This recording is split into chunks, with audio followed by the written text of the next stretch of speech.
Hello!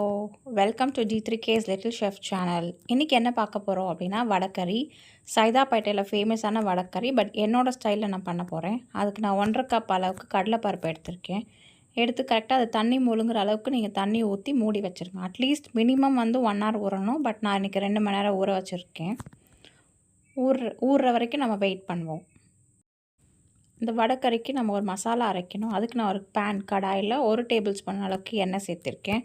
அதில் spices நம்ம add பண்ணணும். பட்டை, லவங்கம், ஏலக்காய், பிரிஞ்சி இலை இதெல்லாமே நம்ம ரோஸ்ட் பண்ணதுக்கப்புறமா 2 டேபிள் ஸ்பூன் அளவுக்கு சோம்பு நான் சேர்த்துக்கிறேன். 1/2 கப் பொட்டுக்கடலை. எல்லாமே நம்ம மீடியம் ஃப்ளேம்லேயே நம்ம ஜஸ்ட் ரோஸ்ட் பண்ணணும். பொட்டுக்கடலை நல்லா ரோஸ்ட் ஆகட்டும். அது வரைக்கும் நம்ம வெயிட் பண்ணணும். அதுக்கப்புறம் தான் நம்ம அடுத்த இன்க்ரீடியன்ட் ஆட் பண்ணணும். அதுக்கப்புறமா நான் 1 டேபிள் ஸ்பூன் அளவுக்கு பாப்பி சீட்ஸ், அதாவது கசகசா ஆட் பண்ணுறேன். கசகசா ஆட் பண்ணி பொரிஞ்சதுக்கப்புறமா நான் காரத்துக்கு 2 பச்சை மிளகா தான் நான் சேர்க்குறேன். உங்களுக்கு சப்போஸ் காரம் ஜாஸ்தியாக வேணும்னா நீங்கள் 4லேருந்து 5 பச்சை மிளகா கூட சேர்த்துக்கலாம். வாசனைக்காக கொஞ்சமாக கருவேப்பிலையும், ஒரு கட்டில் பாதி கட்டு அளவுக்கு புதினா இலை, பாதி கட்டு கொத்தமல்லி இலை சேர்த்துக்கோங்க. நல்லா க்ளீன் பண்ணி வாஷ் பண்ணிவிட்டு நீங்கள் அதை ஆட் பண்ணிக்கோங்க. ஆட் பண்ணி இது எல்லாத்தையுமே நம்ம ஒன்றாவே நம்ம வறுத்து எடுத்துக்கணும். இது எல்லாமே வதங்கிட்டே இருக்கும்போது நம்ம கொஞ்சமாக ஒரு 4-5 பல் பூண்டு சேர்த்துக்கலாம். பூண்டு சேர்க்காதவங்க நீங்கள் இதை ஸ்கிப் பண்ணிக்கலாம். பட் இதை சேர்த்தா நமக்கு நல்லா இன்னும் அந்த மசாலா வாசனையாக இருக்கும். இதெல்லாம் வறுத்து எடுத்ததுக்கப்புறமா நான் 1/2 கப் துருவின தேங்காய் எடுத்து ஆட் பண்ணிக்கிறேன். ஆட் பண்ணிவிட்டு நம்ம ஃப்ளேம், அதாவது ஸ்டவ்வை ஹை ஃப்ளேமில் வச்சு ஒரு 2 மினிட்ஸ் நீங்கள் ரோஸ்ட் பண்ணிவிட்டு ஆஃப் பண்ணிவிட்டு இதை நல்லா ஆற வச்சு நம்ம தண்ணி ஊற்றி பேஸ்ட்டாக அரைக்க போகிறோம். இந்த பேஸ்ட்டாக இதுக்கு பேஸ் கிரேவி நமக்கு. ஸோ இதை நல்லா ஆற வச்சதுக்கப்புறமா தண்ணி ஊற்றி அரைச்சி ஃபைன் பேஸ்ட்டாக எடுத்துக்கோங்க.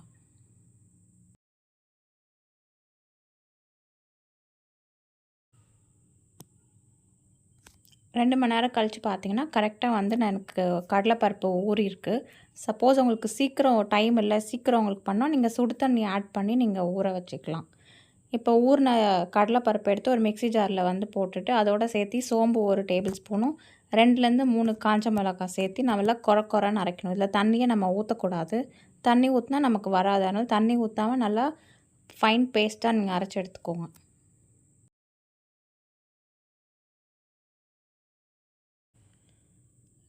கரெக்டான பதம். அதோடு சேர்த்து நம்ம 1 டேபிள் ஸ்பூன் அளவுக்கு பெருங்காயத்தூளும் 1 டீஸ்பூன் அளவுக்கு உப்பு சேர்த்து நம்ம இதை பிசைஞ்சு வச்சுக்கலாம். திருப்பி நம்ம கிரேவிக்கு உப்பு ஆட் பண்ணுவோம். அதனால் நம்ம 1 டீஸ்பூன் அளவுக்கு உப்பு போதுமானது. ஒரு பேனில் எண்ணெய் நல்லா சூட் பண்ணிவிட்டு ஜஸ்ட் கிள்ளி நீங்கள் போட்டுருங்க. நமக்கு வடையாக நீங்கள் போட்டு பிச்சு கிரேவியில் போட்டாலும் ஓகே தான். இல்லை ஜஸ்ட் நீங்கள் கிள்ளி போட்டு நீங்கள் ஃப்ரை பண்ணி எடுத்தாலும் ரெண்டுமே ஒன்று தான். உங்களோட சாய்ஸ்க்கு ஏற்ற மாதிரி நீங்கள் பண்ணிக்கலாம்.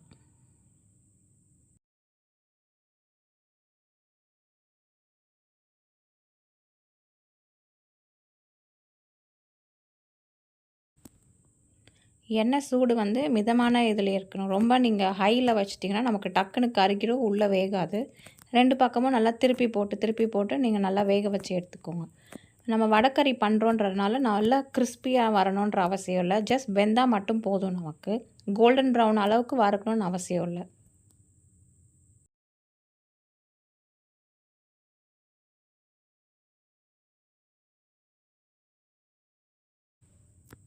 கரெக்டாக ஒரு 8 மினிட்ஸ் கழித்து எனக்கு கரெக்டாக வெந்திருக்கு. ரொம்ப கோல்டன் ப்ரௌன் இல்லாமல் இருந்துச்சுன்னா நமக்கு சாஃப்டாக இருக்கும் மசாலாவில் போடும்போது. அதுக்குள்ளே நம்ம ஆல்ரெடி அர வச்சு இருக்க இல்லையா, அதை மிக்ஸி ஜாரில் போட்டு நல்லா பேஸ்ட்டாக நீங்கள் தண்ணி ஊற்றிக்கலாம். 1/2 கப்லேருந்து 3/4 கப் தண்ணி அளவுக்கு ஊற்றி நல்லா பேஸ்ட்டாக அரைச்சி நீங்கள் சைடில் வச்சுக்கோங்க. இது எல்லாத்தையும் ரெடி பண்ணி வச்சுட்டா நமக்கு ஜஸ்ட் ஒரு 10 to 15 மினிட்ஸ்க்குள்ளே நம்ம வடைக்கறி பண்ணிடலாம். அதுக்கு ஒரு கடாயில் 2 டேபிள் ஸ்பூன் அளவுக்கு எண்ணெய் ஊற்றிட்டு திருப்பி வாசனைக்காக நம்ம ஸ்பைசஸ் ஆட் பண்ணிக்கலாம். பட்டை, லவங்கம், ஏலக்காய், பிரிஞ்சி இலை இதெல்லாம் சேர்த்து வறுத்ததுக்கப்புறமா இன்றைக்கி நான் 5 வெங்காயத்தை ஸ்லைஸ் பண்ணி எடுத்திருக்கேன். கொஞ்சம் வெங்காயம் நிறையா இருந்துச்சுன்னா நமக்கு சாப்பிடும் போது நல்லா டேஸ்ட்டாக இருக்கும். ஆல்ரெடி நம்ம ஸ்பைசஸ் ஆட் பண்ணதுக்கப்புறமா நான் 2 காஞ்ச மிளகா ஆட் பண்ணோம். பட் நான் ஆட் பண்ண மறந்துட்டேன். நீங்கள் முன்னாடியே ஆட் பண்ணிவிட்டு அதுக்கப்புறம் வெங்காயம் சேர்த்துட்டு கருவேப்பிலை சேர்த்து நல்லா வறுத்து எடுத்துக்கோங்க. நல்லா மீடியம் ஃப்ளேமில் வறுத்து எடுத்துக்கோங்க. பொன்னிறம் ஆகணும்னு இல்லை, ஜஸ்ட் நமக்கு அந்த பிங்க் கலரில் இருக்கும் கலர். ஸோ அது வெந்துருச்சுன்னு அர்த்தம். நம்ம அந்த ஸ்டேஜ் அளவுக்கு நம்ம வெங்காயத்தை வதக்கினா போதும்.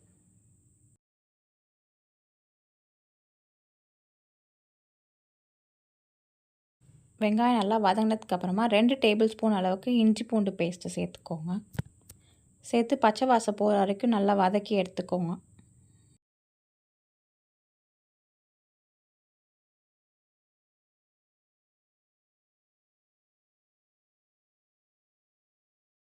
வெங்காயம் நல்லா வதங்கினதுக்கப்புறமா நான் இன்றைக்கி 2 மீடியம் சைஸ் தக்காளி எடுத்திருக்கேன். அது நல்லா மசிகிற அளவுக்கு நல்லா நம்ம குக் பண்ணணும். வெங்காயமும் தக்காளி இஞ்சி பூண்டு பேஸ்ட் இது எல்லாமே நல்லா ஒன்று சேர அளவுக்கு நம்ம மீடியம் ஃப்ளேம்லேயே வதக்கி எடுத்துக்கலாம்.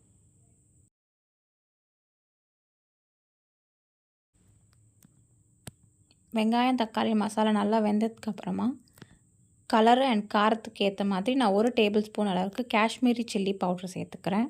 1/2 டீஸ்பூன் அளவுக்கு மஞ்சத்தூள் சேர்த்துக்கிறேன். இது நல்லாத்தையும் பச்சை வாசம் போகிற வரைக்கும் நம்ம மீடியம் ஃப்ளேம்லேயே வதக்கிக்கலாம்.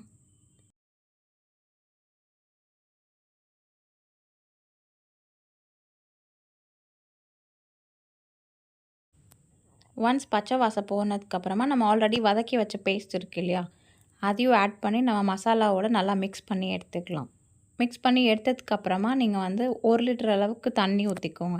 இந்த மசாலா எவ்வளோக்கு எவ்வளோ கொதிக்குதோ அவ்வளோக்கு அவ்வளோ நமக்கு டேஸ்ட்டு. ஸோ நீங்கள் 1லேருந்து 1.25 லிட்டர் அளவுக்கு தண்ணி இந்த மசாலாவோடய ஆட் பண்ணி நல்லா பச்சை வாசம் போகிற வரைக்கும் நல்லா கொதிச்சு வச்சு எடுத்துக்கோங்க.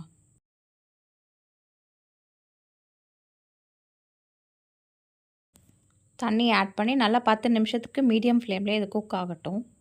அதுக்கப்புறமா நம்ம ஆல்ரெடி வறுத்து வச்சுருக்க வடை இருக்குது இல்லையா, அதை நம்ம பிச்சு போட்டு அதில் ஆட் பண்ணணும்.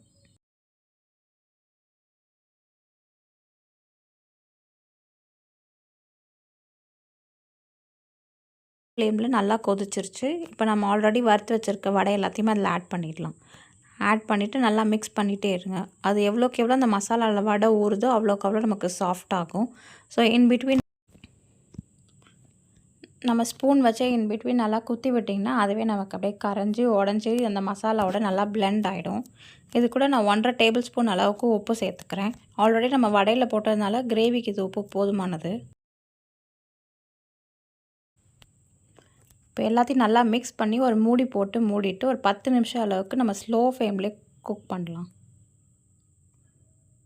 ஸோ தட் அந்த ஜூஸ் எல்லாமே அந்த வடைக்குள்ளே இறங்கி நல்லா சாஃப்டாகவும் இருக்கும். நமக்கு வடைக்கறி சூப்பராக டேஸ்ட்டாகவும் இருக்கும்.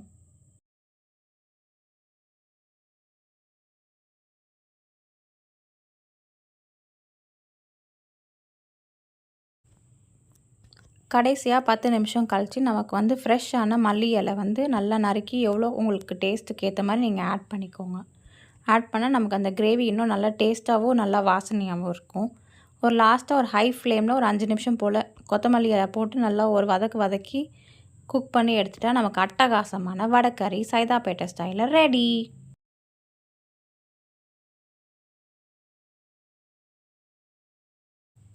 இந்த வடைக்கறிக்கு பெஸ்ட்டானது என்னென்னு பார்த்தீங்கன்னா செட் தோசை.